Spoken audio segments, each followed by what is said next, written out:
The phone vibrates against my desk, my mother's name flashing on the screen like a warning sign. I let it ring 4 times, each buzz drilling into my skull before I finally answer. Millie, darling, have you heard the news about Rachel? Her voice carries that familiar breathless excitement reserved exclusively for my sister's accomplishments. I glance at the promotion letter sitting on my desk, the one I'd been planning to share. No, Mother. What news? She's been offered a partnership at Anderson and Mills. Can you believe it? At her age, your father and I are absolutely over the moon. The words tumble out in a rush, each syllable another nail in my coffin of invisibility. That's wonderful. I trace the embossed letterhead of my own achievement, the words Chief Technology Officer swimming before my eyes. Actually, Mother, I wanted to tell you. Oh, and that's not even the best part. James proposed last night. We're planning an engagement party for next weekend. You'll need to clear your schedule, of course. My fingers curl around the promotion letter, crumpling its edges. Next weekend? I have Lucas that weekend. Ben's out of town and, well, surely you can find someone to watch him. This is your sister's engagement we're talking about. You know how important family is. Family. The word tastes bitter in my mouth. Right, family. Speaking of which, Rachel mentioned you've been doing well at that little startup of yours. Maybe you could help with some of the wedding expenses? Your father's investments haven't been performing as expected, and Rachel deserves something special. The letter in my hand tears slightly under my grip. 5 years of climbing the corporate ladder, of juggling single motherhood with 60-hour work weeks, reduced to that little startup and an ATM opportunity. I'll have to check my finances, I say, my voice steady despite the tremor in my hands. The divorce and Lucas's therapy sessions have been expensive. Oh, Millie. Her sigh carries years of disappointment. If you'd just tried harder with Ben, Rachel always said he seemed unhappy. Of course she did. Rachel, who'd spent countless dinner parties flirting with my then-husband while I was busy taking care of Lucas's meltdowns. Rachel, who'd known about Sophie months before I did but never said a word. I should go, Mother. I have a meeting. Don't forget about next weekend. And please wear something professional. The Anderson and Mills partners will be there. The call ends, but the silence that follows feels louder than her words. I stare at my reflection in the darkened computer screen. 31 years old, successful by any objective measure, yet still searching for approval in all the wrong places. My phone buzzes again, this time with a text from Sarah. Drinks tonight? Michael's watching the kids. Before I can respond, an email notification pops up. It's from the company board, announcing my promotion to the entire staff. Congratulations flood my inbox, colleagues stopping by my office with genuine smiles and warm words. Jack from marketing brings me my favorite coffee, a small post-it note stuck to the cup. They finally recognized what we all knew. Proud of you, Mills. I look at the torn promotion letter, then at Sarah's text, and finally at the family photo on my desk. Just Lucas and me at the beach last summer, both of us laughing at something long forgotten. The image blurs as tears prick my eyes, but for the first time today, they're not tears of frustration.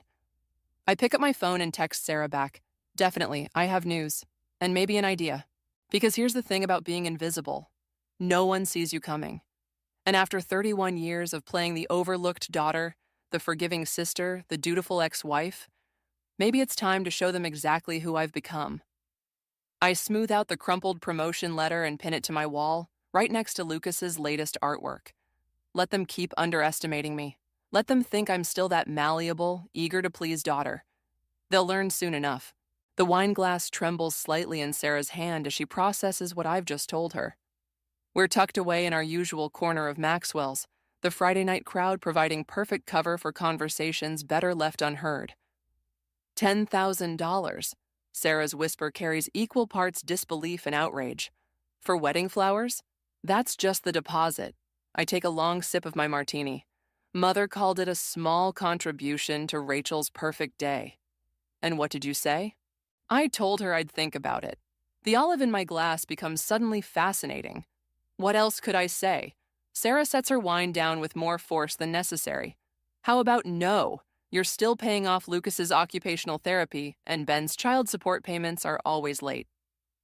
They're my family, Sarah. Are they? Her voice softens. Because from where I'm sitting, They treat you more like their personal bank than their daughter. Before I can respond, my phone lights up with a text from Rachel. Hey sis, Mom said you're helping with the flowers. You're the best. Coffee tomorrow? Need to discuss some other wedding details. Sarah reads the message over my shoulder and makes a sound somewhere between a laugh and a scoff. Funny how she never wanted coffee when you were going through your divorce. The truth of it stings. I remember those endless nights, Lucas crying for his father while I tried to explain why Daddy lived with Aunt Sophie now. Rachel had been too busy with her law career to return my calls. I should go, I say, gathering my things. Lucas has therapy at 9 tomorrow. Millie, Sarah catches my wrist. Promise me you'll at least talk to Michael about the numbers before you commit to anything. He's good at finding the holes in these things. I promise, knowing I probably won't. The drive home is a blur of streetlights and memories, Rachel's law school graduation, where our parents gifted her a new car, my own graduation dinner, interrupted by Rachel's surprise announcement of her first internship. Lucas is already asleep when I get home, Michael having dropped him off earlier. His favorite dinosaur tucked under one arm. He looks so peaceful, so untouched by the complexities of adult relationships. I brush his hair back, wondering if my parents ever watched me sleep like this, if they ever felt this fierce need to protect. My phone buzzes again. This time it's my father. Millicent, he starts, using my full name like he always does when he wants something. Your mother mentioned you were hesitating about the flowers. I wasn't hesitating, Father. I was being practical. 10,000 is a lot of money. This is your sister's wedding. Surely your startup is doing well enough to help family? The dismissive pause before startup makes my teeth clench. We just secured Series B funding, but that doesn't mean excellent. Then it's settled. Your mother will connect you with the florist. Oh, and Rachel mentioned your meeting tomorrow. She has some thoughts about the venue deposit as well. The call ends before I can respond. I stand in Lucas's doorway, watching his chest rise and fall, thinking about the college fund I've been struggling to build for him, about the therapy sessions that insurance won't cover, about Rachel's designer wardrobe and my father's country club membership. My phone pings one last time. It's Jack from work. Hey Mills, board wants to announce your promotion at next month's investor meeting. They're excited about the PR angle, female CTO, single mom, real inspiration stuff. You okay with that? And suddenly, I see it. The leverage I've been missing. The way to make them finally see me. I text Rachel back, coffee sounds great, looking forward to discussing everything. Then I open my laptop and start researching my company's biggest investors. It takes less than an hour to find what I'm looking for, the connection between Anderson and Mills and our venture capital firm. The partnership offer Rachel's so proud of, the one our parents can't stop bragging about, the one that could disappear with a single well-placed comment at next month's investor meeting. I close the laptop feeling something shift inside me. Not guilt, exactly. More like recognition, of power, of possibility. I'm sorry, baby, I whisper to Lucas's sleeping form, but sometimes Mommy has to play by their rules to change the game. Tomorrow, I'll smile over coffee with Rachel. I'll nod at her plans and pretend to take notes about venues and deposits. And I'll start laying the groundwork for something my family never saw coming. Because they taught me well. Family helps family. They just never specified how. The engagement party invitation sits on my desk like a beautifully wrapped bomb. Cream-colored cardstock, gold lettering, and there in the corner, a tiny note in my mother's handwriting. Sophie will be attending with Ben. Please be civil. Civil. As if I'm the one who needs the reminder. I'm still staring at it when Jack knocks on my office door. Emergency meeting with the board in 10. Apparently, Anderson and Mills is making waves about our latest acquisition. My fingers trace the edge of the invitation. Rachel's firm? Yeah, weird timing, right? They've never shown interest in our deals before. I slip the invitation into my drawer, something cold and certain settling in my chest. Weird indeed. The boardroom is tense when I arrive. Our CEO looks like he's aged 10 years since yesterday. Millie, good. We need damage control. Anderson and Mills is threatening to block our merger unless we restructure the deal. They're claiming conflict of interest. On what grounds? Your sister. He slides a document across the table. Rachel Carter is listed as lead counsel on their objection. The room goes quiet. I scan the document, my sister's signature bold at the bottom. The same signature I've watched her practice since we were kids. perfecting every loop until it looked exactly like our mother's. I can handle this, I say, my voice steadier than my hands. Later that afternoon, my phone rings. Ben's number. I almost let it go to voicemail, but Lucas's therapy bills flash through my mind. "You're late with the payment again," I answer. "Yeah, about that." His voice has that smooth quality it always gets when he's about to disappoint someone. "Sophie and I are putting money down on a house. I might need to adjust the payment schedule." Adjust? The word tastes like acid. Lucas's therapy isn't optional, Ben. "Come on, Mills. You're doing well at that tech thing. And with Rachel's wedding coming up?" "What does Rachel's wedding have to do with your son's care?" A pause. "Sophie mentioned you're handling the flowers. 10 grand, right? If you can afford that." The laugh that escapes me doesn't sound entirely sane.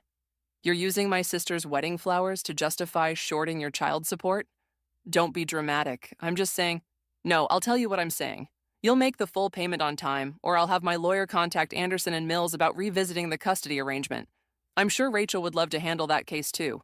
The silence that follows is satisfying until he breaks it with, "Sophie's pregnant." The world tilts sideways. I grip my desk, wedding invitation sliding from the drawer as I steady myself. "Congratulations," I manage. "The payment is due Tuesday." I end the call and text Sarah. "Need you? Now." She responds immediately. "On my way. Michael's got the kids." I'm still sitting there when Jack returns. "Hey, the board wants to know how you want to handle the Rachel situation. Jesus, Mills, you're white as a sheet." "I'm fine." I stand, smoothing my skirt. "Tell them I'll present a strategy tomorrow. And Jack, could you pull everything we have on Anderson and Mills's partner track requirements, specifically their conflict of interest policies?" He gives me an odd look, but nods. Sarah arrives as I'm gathering my things. One look at my face, and she wraps me in a hug that nearly breaks me. "Sophie's pregnant," I whisper into her shoulder. "Oh, honey." "And Rachel's trying to block my company's merger." She pulls back, eyes sharp. "What are you going to do?" I think about the invitation in my drawer, about Lucas's therapy sessions, about Ben's new house and baby and perfect Sophie, about Rachel's partnership track and my parents' pride. "I'm going to attend my sister's engagement party," I say, picking up my bag. "And I'm going to smile and congratulate Ben and Sophie. And then I'm going to remind my family exactly who they've been underestimating all these years." Sarah studies me for a long moment. "Just remember Lucas in all this." I am. I touch the photo of him on my desk. Everything I do is for him. And maybe it's time he saw his mother stand up for herself. As we leave, I send a quick text to my mother. "About the flowers, I'll handle everything. And don't worry about Ben and Sophie, I'll be perfectly civil." Because that's the thing about civility. It's the perfect cover for warfare. And I've just been handed all the ammunition I need. The engagement party feels like a carefully choreographed dance of daggers. Crystal glasses catch the light, conversations buzz with artificial warmth, and there in the center of it all stands Rachel, radiant in designer white, while Sophie rests one manicured hand on her still flat stomach. "Millie." My mother's voice carries that familiar note of criticism. "You're late. Lucas's therapy ran long."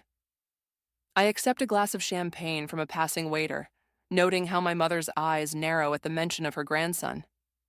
"Where's father?" Discussing the Anderson and Mills situation with Rachel's partners. She lowers her voice. "Really, Millicent, couldn't you have handled that merger more discreetly? It's putting Rachel in such an awkward position." Before I can respond, Jack appears at my elbow.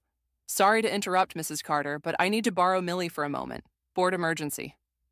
My mother's dismissive wave follows us as Jack guides me to a quiet corner. "You need to see this." He hands me his phone, displaying an email thread. Rachel's not just blocking the merger. She's suggesting a hostile takeover through one of Anderson and Mills's clients. The champagne turns bitter in my mouth. She wouldn't. There's more. Jack scrolls down. The partner overseeing the deal, Tom Carter. My father, of course. Across the room, Ben laughs at something Sophie says, his hand protective over her abdomen.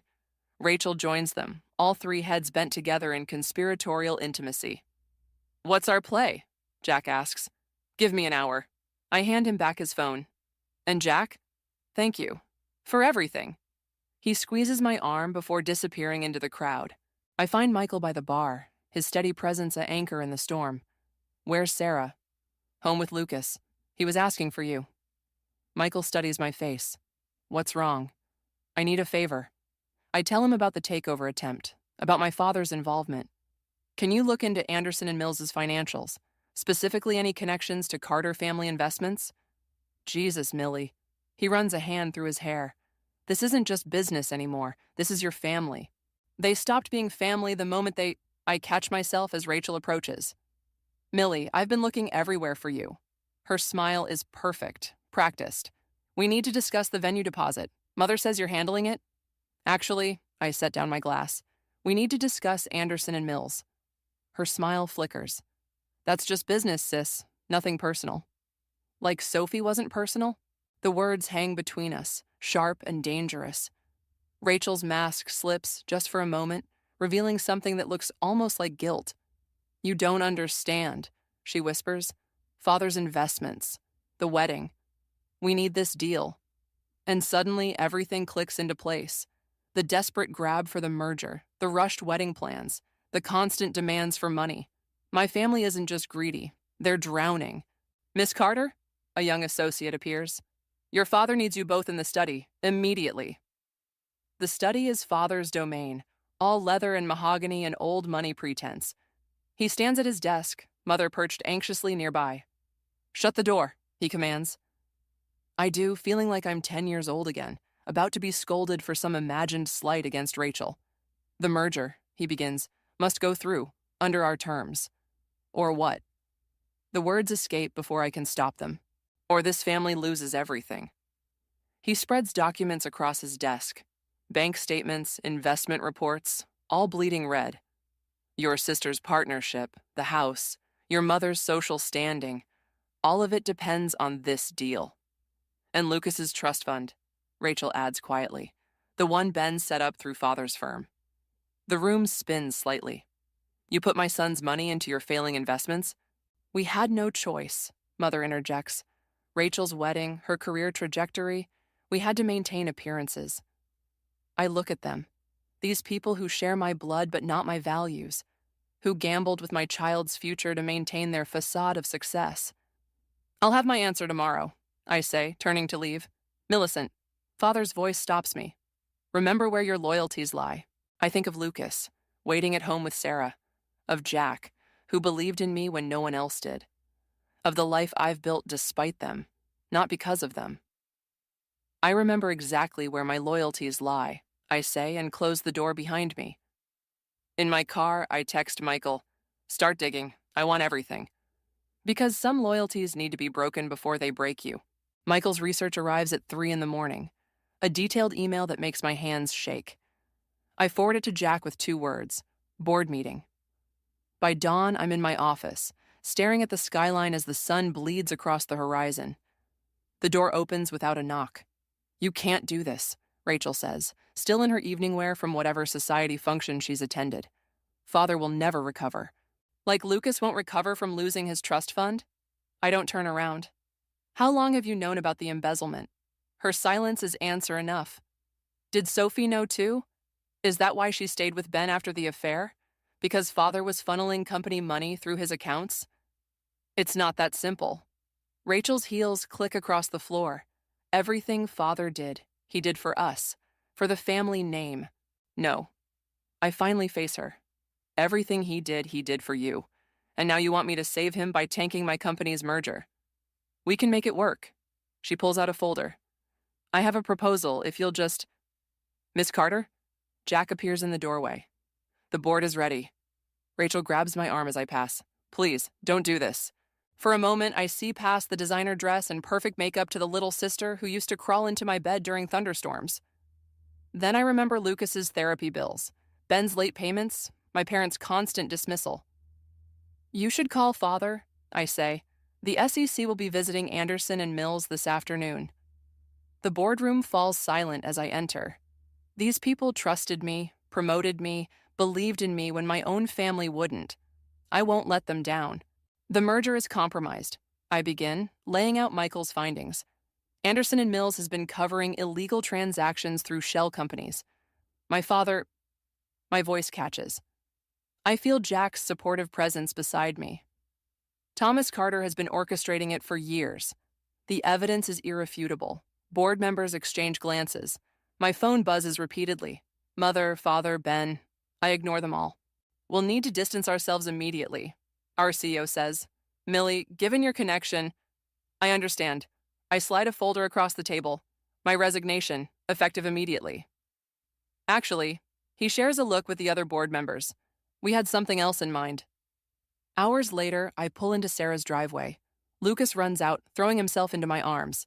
Mommy, Aunt Sarah let me have pizza for breakfast. Sarah appears in the doorway, concern etched on her face. Michael told me what happened. Are you okay? No. I hug Lucas tighter. But I will be. My phone rings again. Rachel. This time I answer. They're arresting him, she sobs. Father's being arrested, and Mother's having a breakdown, and it's all over the news, and... Rachel. My voice is steady, surprising even me. I have to go. Lucas needs dinner. How can you be so cold? We're your family. No. I watch Lucas showing Sarah his latest drawing. You're the people who used my son's trust fund to cover up fraud, who used my company to fix your mistakes, who never once... I swallow hard. Who never once put me first. The board made you CEO, didn't they? Her voice turns hard. This was your plan all along. Goodbye, Rachel. Inside, Lucas chatters about his day while Sarah makes coffee. My phone lights up with a text from Jack. Press conference tomorrow at 9. You ready for this? Another text arrives from Ben. We need to talk about Lucas's custody arrangement. Then Mother. How could you do this to your father? Finally, Father.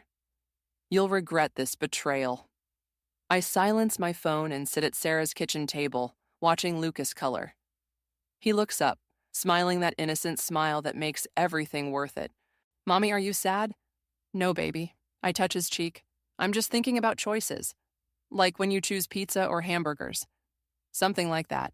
I pull him close, breathing in his clean, sweet scent. Sometimes you have to choose between what's easy and what's right. Sarah squeezes my shoulder as she sets down coffee. You chose right, Mills. My phone screen lights up one last time. A news alert about Anderson and Mills, about my father, about the new CEO appointment at my company, about choices and consequences and the price of truth. I turn the phone face down. Tomorrow will bring its own battles. Tonight is for pizza and coloring and the family I chose, not the one I was born into.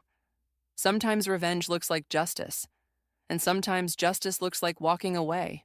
The hospital ceiling swims in and out of focus as I try to make sense of the doctor's words.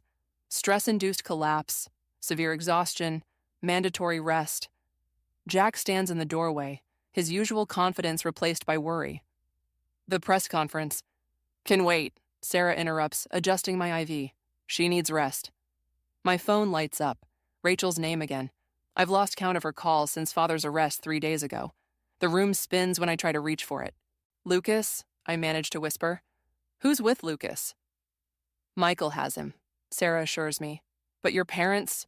No. The word comes out sharper than intended. They can't have him. They're his grandparents, Mills, and with you here... The door opens, and Mother sweeps in, perfectly coiffed despite everything. Millicent, really. Hospitalized right before Rachel's business launch. The timing is incredibly inconvenient. Sarah's hand tightens on the bed rail. Jack mutters something about getting coffee and escapes. Mother, I try to sit up, fighting the dizziness. I need you to watch Lucas, just for a few days. Oh, darling. She adjusts her designer scarf. We simply can't. Rachel needs us at the launch. It's crucial for rebuilding our reputation after what you did to your father. The monitor beside me beeps faster. What I did? Well, if you hadn't been so vindictive. But that's not important now. We've arranged for Lucas to stay with Ben and Sophie. They're expecting their own child, after all. It'll be good practice. The room goes cold. You did what? Ben's already picked him up from Michael. Sophie's so good with children, and really, it's better for Lucas to be with stable parents right now. I rip the IV from my arm, ignoring the sharp sting. You had no right. Actually, Ben appears in the doorway. I had every right. My lawyer filed for emergency custody an hour ago. Given your current state and the scandal with your family, The floor seems to tilt beneath me as I stand. Sarah grabs my elbow, steadying me. Where is my son? Safe, Ben says. With Sophie, away from all this mess you've created. My legs give out. Sarah catches me before I hit the floor, helping me back to the bed. The room spins violently. It's temporary, Ben continues, almost gentle. Until you're better. Sophie's already enrolled him in a new therapy program. One that won't embarrass the family, Mother adds. Really, Millicent? Art therapy? What would people think? I look at them. My mother in her perfect outfit, Ben in his expensive suit, and see strangers. People who've taken everything, piece by piece, and still want more. Get out. My voice shakes. Both of you. Millie, Ben starts. Get out. They leave. Mother's heels clicking a sharp rhythm, Ben's cologne lingering like a threat. Sarah pulls out her phone. I'm calling Michael. We'll get him back, Mills. Don't. I close my eyes against the tears. They'll use any interference against me in court. You know they will. The silence that follows is broken only by the steady beep of monitors. Jack returns. Coffee forgotten. The board, he says quietly. They're reconsidering your position. With everything happening. Of course they are. Father's arrest, my collapse, the custody battle about to explode across headlines. I've become a liability to the very company I helped build. My phone buzzes again. Rachel. I'm sorry about Lucas, but you brought this on yourself. Then Mother. It's for the best, darling. Sophie will be a wonderful influence. Finally, Ben. We'll take good care of him. Maybe this time apart will help you reflect. I think of Lucas with Sophie, learning to call her Mom, of my father in jail, my mother at Rachel's launch, my sister building her business on the ashes of my sacrifice, of everything I've lost in my quest for justice. Mills? Sarah's voice seems far away. What do you need? I need my son. I need my family to love me as much as they love their reputation. I need the past month to disappear. But what I say is, time. I need time. Because revenge was supposed to feel like victory. Instead, it feels like this. A hospital room, an empty bed, and the sound of my world crumbling while monitors count each hollow heartbeat. The boardroom feels different at midnight, colder. The city lights below cast shadows across Rachel's face as she stands at the window, her perfect posture finally showing cracks. They're freezing our accounts, she says without turning. All of them. The FBI says Father's fraud went deeper than anyone realized. I set my laptop on the conference table. I know. Now she does turn, mascara smudged beneath her eyes. Of course you do. You're the CEO now, aren't you? Everything you wanted. Not everything. My voice stays steady. Where's Lucas? Safe, with Sophie. She moves to the table, heels silent on the thick carpet. Mother's having another breakdown. The launch failed. Everything's falling apart and you're just watching. Like you watched when Ben left, when Lucas needed therapy, when Father gambled away his trust fund. Her hand trembles as she reaches for my laptop. If you help us, maybe we can fix... No. I close the laptop before she can touch it. I'm done fixing your messes. He's asking for you, she whispers. Lucas. He doesn't understand why Mommy's not coming home. The words hit like physical blows, but I grip the chair until my knuckles whiten. Ben's custody claim won't stand. Not now. What do you mean? I push a folder across the table. Sophie's pregnant, but not with Ben's baby. The dates don't match. And her new therapy program for Lucas, unlicensed, run by her cousin. The same cousin who's been helping Father hide money. Rachel sinks into a chair. How did you... I learned from the best. Family helps family, right? The elevator dings. Ben storms in, Sophie trailing behind him. You vindictive bitch. You told the FBI about Sophie's clinic? No. I stand slowly. I told them about the money laundering. The clinic was just a bonus. Sophie's face crumples. Ben, I'm sorry. I never meant... Shut up. He rounds on me. Where's the evidence? Already submitted, along with proof that you knew about Father's fraud when you filed for emergency custody, trying to hide Lucas before it all came out. His fist slams the table. Rachel flinches. Sophie backs away. You've ruined everything, he snarls. No. My voice rises. You did that. All of you. Every time you chose your reputations over my son. Every time you protected your perfect facade instead of protecting him. Mills. Jack appears in the doorway. They're here. FBI agents flood the room. Rachel starts crying. Sophie confesses everything in a rush. Ben threatens lawyers until handcuffs click around his wrists. Through it all, I stand still, watching my family's carefully constructed world crumble. Millie. Rachel catches my arm as they lead Ben away. Please, help me fix this. For a moment, I see us as children again. Rachel running to me after skinning her knee, trusting her big sister to make everything better. I can't. I gentle my voice. Some things shouldn't be fixed. Then why? Her grip tightens. Why did you wait until now? You had the evidence for weeks. Because I needed to know if any of you would choose Lucas. Just once. But you didn't. You never do. Sarah appears with Michael, who carries a sleeping Lucas. My heart stops, then restarts. The judge signed the order, Sarah says. Full custody reinstated. Sophie confessed to everything. Lucas stirs as Michael hands him to me. Mommy, can we go home now? Yes, baby. I kiss his forehead, breathing in his familiar scent. We're going home. Rachel watches, tears streaming. What happens to us? You rebuild, without me. I adjust Lucas in my arms. Some families aren't worth saving. Millie, goodbye, Rachel. I carry Lucas out, past the agents, past Sophie's tears and Ben's threats and the ruins of my father's empire. Sarah and Michael flank me like guards. Jack holds the elevator. You okay? He asks as we descend. Lucas snuggles closer, already falling back asleep. Safe. Finally safe. No, I answer honestly. But I will be. Because revenge wasn't what I thought it would be. It wasn't loud or triumphant or satisfying. It was this. Quiet choices in midnight boardrooms. Truth instead of facades. The weight of my sleeping son in my arms. And maybe, finally, peace. The newspaper sits untouched on my desk. Father's sentencing hearing splashed across the front page. Rachel's text remains unread. Mother's asking for you. Please come home. Home. Such a simple word for such a complicated concept. Lucas bursts into my office, brandishing a drawing. Look, Mommy, it's our family. I study the crayon figures. Me, Lucas, Sarah, and Michael, their kids, Jack holding what appears to be a coffee cup. The edges of the paper are decorated with dinosaurs. It's beautiful, baby. I touch the empty corner. Is there room for more? He considers this seriously. Maybe. But only if they're nice.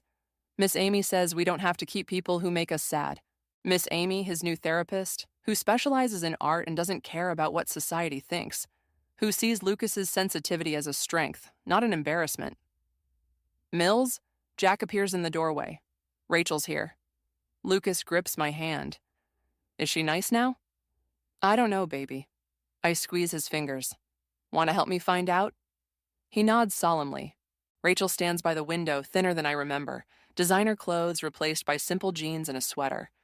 She turns when we enter, eyes fixing on Lucas. Hi, buddy, she says softly. Remember me?